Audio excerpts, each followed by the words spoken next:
ঈশ্বৰৰ প্ৰমিত বেদীতে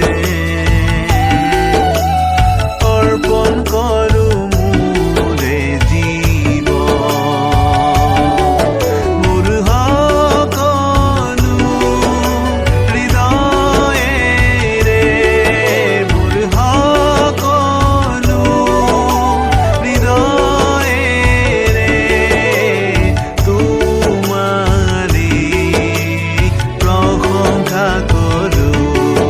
প্ৰভু তোমাৰে প্ৰশংসা কৰোঁ। ঈশ্বৰৰ প্ৰমিত বেদীতে অৰ্পণ কৰোঁ মোৰে জীৱন, ঈশ্বৰৰ প্ৰমিত বেদীতে অৰ্পণ কৰোঁ মোৰে জীৱন। ত্ৰাণকৰ্তা প্ৰভু যীশু খ্ৰীষ্টৰ মধুৰ নামত আপোনাক অভিনন্দন। পবিত্ৰ বাইবেলৰ মথি লিখা শুভবাৰ্তা 6 অধ্যায় 25 পদত আমি এইদৰে পঢ়িবলৈ পাওঁ, এই হেতুকে মই তোমালোকক কওঁ, কি ভোজন কৰিম বা কি পান কৰিম, এই বুলি প্ৰাণৰ নিমিত্তে নাইবা কি পিন্ধিম, এই বুলি শৰীৰৰ নিমিত্তে চিন্তা নকৰিবা।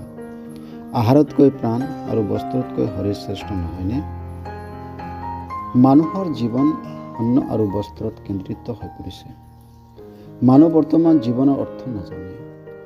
আমি আজি, অহাকালি, 10 দিন, 15 দিন, 20 বছৰৰ কথা ভাবোঁ যে কি খাম বা কি পান কৰিম, আৰু নিজৰ শৰীৰৰ বাবে কি পিন্ধিম বুলি আমি চিন্তা কৰোঁ। কিন্তু এয়া মানুহৰ বাস্তৱ সমস্যা নহয়। মানুহৰ বাস্তৱ সমস্যা হৈছে তাৰ জীৱনৰ পাপ।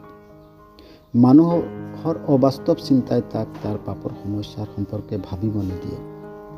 পাপৰ সমস্যাৰ বাবে মানুহে ঈশ্বৰৰ প্ৰেম, জ্ঞান আৰু শক্তিৰ পৰা বঞ্চিত হৈছে।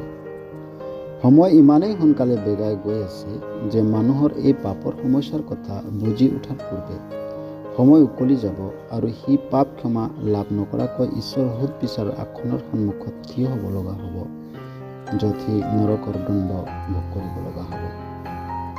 যিজনে প্ৰভু যীশুৰ বলিদান ও পুনৰুত্থানক বিশ্বাস কৰে তেওঁ পৰিত্ৰাণ পায় আৰু পাপৰ ক্ষমা লাভ কৰি নৰক দণ্ডৰ পৰা ৰক্ষা পায়।